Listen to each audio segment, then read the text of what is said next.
Our gospel lesson comes from Mark's Gospel, chapter 12, verses 38 through 44.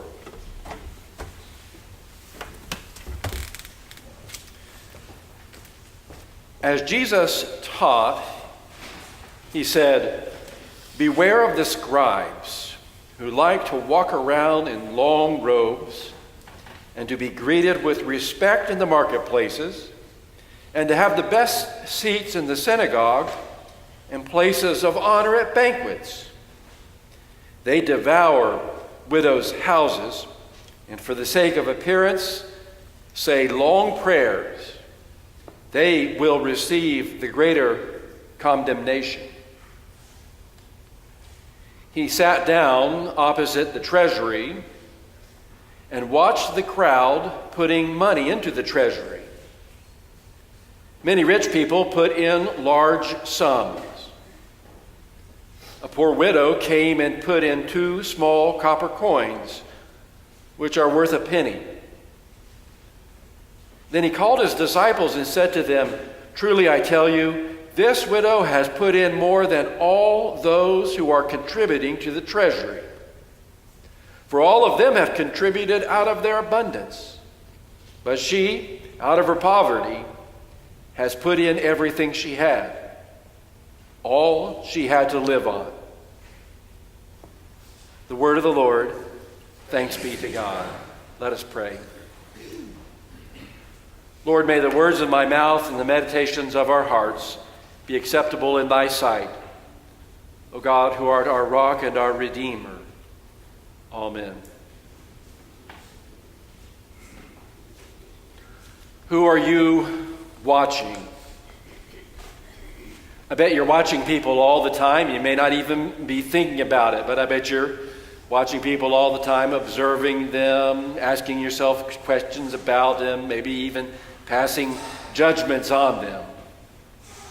For example, you pull up to a red light in your car, and if you don't immediately look down at your phone to check and see whatever text messages you have or something else, if you don't do that, sometimes you look up and lo and behold, you see people walking back and forth, pedestrians crossing in the intersection. And if you do that and you look at these pedestrians crossing back and forth, you know what they're doing as they're doing that. They're looking down at their phones, checking their text messages and other things, even as they cross through the intersection. Who are you watching? Whenever I go to Westminster Towers, either downtown Orlando or Winter Park, often there are a number of people sitting in the lobby. And you know what they're doing? They're watching people. They're watching everyone who's coming in and going out of the door. They're watching who's walking over to the elevator. They're watching to see who's going in to the dining room. Who are you watching? I pulled into the little small parking lot behind the education building a couple of weeks ago, and when I did, I saw that the children from the child care center, the 2-year-old class, that's their little playground on that far end, they were there on their little playground. There were about 12, 13, 14 of them, and they were all lined up against the fence in a row with their teacher standing there next to them. So I just sat in my car for a few minutes to watch them. They were all lined up on the fence on the parking lot side. They stood there for a second. Then all of a sudden, they all moved in one single line over to the other side of the playground, the other fence. And they were there on the lakeside looking out that way. Then just after a few seconds, all of a sudden they all ran back again over to the parking lot side. It was just amazing to see them all kind of run together, stumble together, in one single file line from fence to fence, from side to side, back and forth as I sat there watching. And I thought, what in the world's going on? So I got out of my car and I went over to the teacher who was standing by the fence, and I said, what in the world's going on here? What are these children doing? And she said, well, on the parking lot side, they're looking at bugs on the ground. And over on the lake side, they're looking at ducks. And every time I yell bugs or ducks, they all run from one side of the fence to the other. I thought that was a pretty clever way to spend 45 minutes out there on the playground with 2-year-olds. Bugs or ducks? Who are you watching? Seems to me it's been a few very busy weeks with lots of people to watch. And I've just been thinking about the people that I've been watching. A group of Park Lakers, not yesterday, but a week ago yesterday, on Saturday, went out to the Long Scott farm in Zellwood. We were gleaning corn. That means that we were picking corn that was still on the stalks after the crop had initially been harvested. We got there and we unloaded it from the cars, and a young man from the Society of St. Andrews gave us buckets and instructions, and he said, now it's already been harvested once, so what you have to do is look down at the bottom of the stalks. That's where you're probably going to find a few ears of corn left over. So boom, then we went off into the stalks of corn. And I was really surprised that once you got into the corn stalks, you really couldn't see the other people that you were gleaning with. And so while I was methodically and slowly inching along, trying to bend over and look down for leftover ears of corn, I found myself thinking, wow, I didn't know an ear of corn could be so hard to find or see in the midst of all these green leaves that are still left here. How in the world are we supposed to identify which are the ears to pull and which are just leaves? So after about 5 minutes, I think I had 1 ear of corn in my bucket, when all of a sudden, from down in the row of the corn stalks, came Rudy Hibah. She was scooching right past me, talking excitedly, saying, look at all this corn. Oh my, this is just an abundance of corn. I can't believe they left all this corn here. And as she went by, I noticed she already had a full bucket. Now, granted, she was down closer to the ground where the ears of corn where I was than I was a little bit higher. But suddenly I realized that I just didn't know what I was doing. So I tried to follow Ruby a little bit and watch to see how it was that she was finding so much corn, and I was coming up empty-handed. After a while, I just sort of gave up, and I said, Ruby, let me carry your full bucket of corn over to the truck, and I'll bring you back another empty bucket so you can keep filling it up. That was a lot more effective use of my time as we were out there gleaning corn. Who are you watching? On Wednesday, Park Lake helped serve dinner at the Center for Women and Families at the Orlando Homeless Coalition. 5 or so members of Park Lake volunteer on one Wednesday a month to serve dinner, and the church makes a donation to help cover the cost of the meal. Last Wednesday, I bet there were at least 75 people or more at dinner. It always feels a little awkward to me when I'm serving there. I can't help but watching the people who are coming in and out of the dining room for dinner. And I don't know if that's appropriate or not, but nevertheless I do. I'm just watching women and a few men, moms and dads, and maybe even some grandparents, but children, a lot of children. Seemed like there were a lot of children there the other night. I was watching them all, and I was impressed by how much they were talking with each other, how they interacted, and how they were laughing and running around, and the children all seemed to be excited to be in there. I watched how patient they were as they listened to the staff's instructions and announcements. I watched how polite they were with each other in line, how grateful they were to those of us who were serving as they came through the line. I watched how different adults helped and make sure that the children were getting their plates and everything they needed on the plates. I watched at the center's staff, how they interacted with them and how they all seemed to know them personally, and how they were doing that with an amount of care. It seemed to me compassion. I noticed that the head chef, I think his name is Bob was watching me because I was putting noodles on the plate. And at the beginning, when we were getting ready, Bob had showed us how to serve up a plate. Put a spoonful of noodles here, a spoonful of stroganoff here, a spoonful of fruit cocktail here, and a roll of salad here, and that's it. And you give it to them, and that's all you're supposed to do. But as I was watching people come through line, I thought, wow, it looks to me like these people are pretty hungry. I don't think a spoonful of noodles is going to do it. So I was doing a spoon and a half full of noodles. And finally, Bob came over and stood next to me and said firmly, "1 scoop. That's all." I looked at him sort of defiantly, and he said, "The reason I'm telling you 1 scoop is because the beef stroganoff already has noodles in it," which Bill Warlick was serving, and nobody wants that many noodles on their plate. So Bob was watching me, and I started watching the noodles that I was serving. Made sense to me. The children over there all are served a little carton of milk with their meal, and they have to keep track of the children getting the milk and what kind of milk. And at one point, as we were serving, we ran out of milk, and it held up the whole line for a number of minutes while the staff went to look and try and find more milk and secure more milk, and finally they did. It seemed like a very big deal. Obviously, some sort of regulation was involved. The extra meal was finally found, and things started back up again, and the line kept moving. After dinner, I was watching as people were bringing their trays back to the dishwasher area, and I watched a lot of trays being returned with unopened milk cartons on them. And I watched as the staff just threw them in the trash. And I said to the person doing that, "Wow, that just seems like such a waste." And he looked at me and said, "We don't have a choice. When something goes out, when it comes back in, we have to throw it away." I just hated watching that. It seemed like such a shame. Seems like there could be a better solution. Who are you watching? I sat with Barbara Morris for a little bit this past week as we watched her son Jimmy, who was on hospice, die.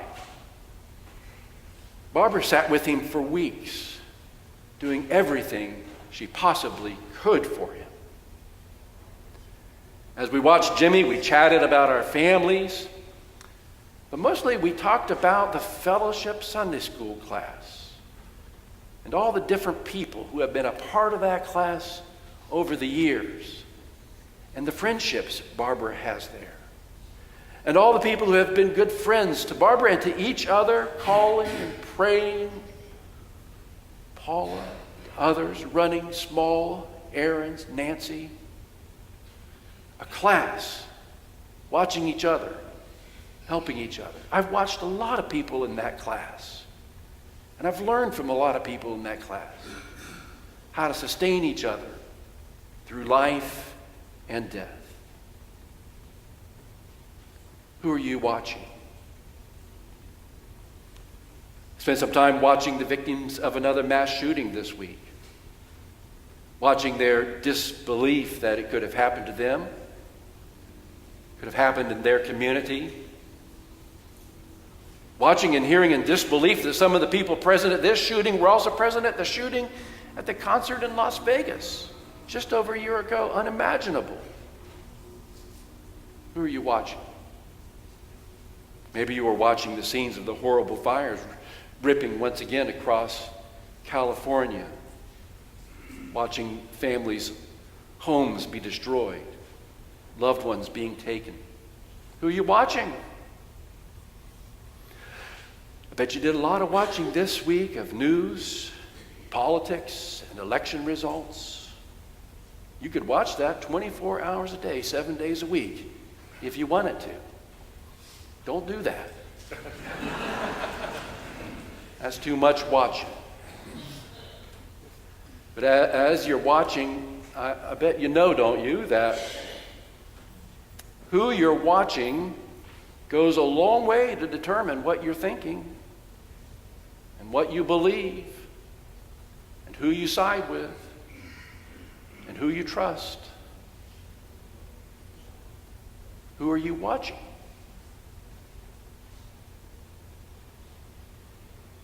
Jesus was in the temple in Jerusalem. You know what he was doing? He was watching people. Mark says that he was watching the crowd put money in the temple treasury. Now, of all the things to watch, I think that that's one I probably would not have watched. You aren't supposed to watch people put money in the offering plate, are you? I bet all of you discreetly looked the other way when the offering plate goes up and down the pew. But here was Jesus watching people put money in the treasury. A lot of rich people put in a lot of money. And a poor widow came and put in 2 small copper coins. And Jesus turned to his disciples and said, "You know, she put in more than everybody else. Even though she doesn't have anything, she gave everything she had, all she had to live on, her whole life." Now, this isn't the first time Jesus has watched people and said things about them, pointed things out about them. Immediately before this particular scene where he's watching people in the temple, he's watching scribes and others, and he says, you got to be careful about those scribes. Beware of the scribes. As you watch them, they're the kind of people that like to walk around in long robes, and they have the best seats in the synagogue and all the places of honor at the banquet. They even devour widows' houses for the sake of their long prayers. They will receive the greater condemnation, Jesus said. And so he's watching people, and he seems to hold up this contrast, the contrast between that group and this widow. Watch out for those guys. It's hard to see anything good about what God is possibly doing in their lives. They all just want to parade around and promote themselves constantly. But goodness sakes, look at that widow and what she just did. Who are you watching? Some scholars debate whether Jesus, in pointing out the widow, is doing it as a good example or a bad example. Some people think that Jesus looks at the widow and makes a point of how corrupt the whole temple religious and social system is. Widows are one of society's most vulnerable groups, and Israel has always had a tradition of caring for the widows, the most vulnerable. The widows and the orphans, it's supposed to be their job to take care of them. So some folks think that Jesus might watch this and just get angry about it, as though he were saying, I can't believe how these rich people can come in and give hardly anything at all, and this poor widow comes in and gives everything that she has. It isn't right. It isn't right. I'm much more used to the idea that Jesus is saying something positive about the widow. Look at her. Isn't that incredible? Her trust and her faith to give practically everything she has. It's that kind of trust and that kind of faith and that kind of generosity that God desires from us. Who are you watching? Right after this scene in Mark's gospel, Jesus' disciples walk out of the temple in Jerusalem, and the disciples turn and they look back at that city and that temple, and they say, look at these rocks. Can you imagine anything more magnificent, anything more incredible than this? Look at those stones, they say. And Jesus looks up at them and says, before long, it's all going to come tumbling down.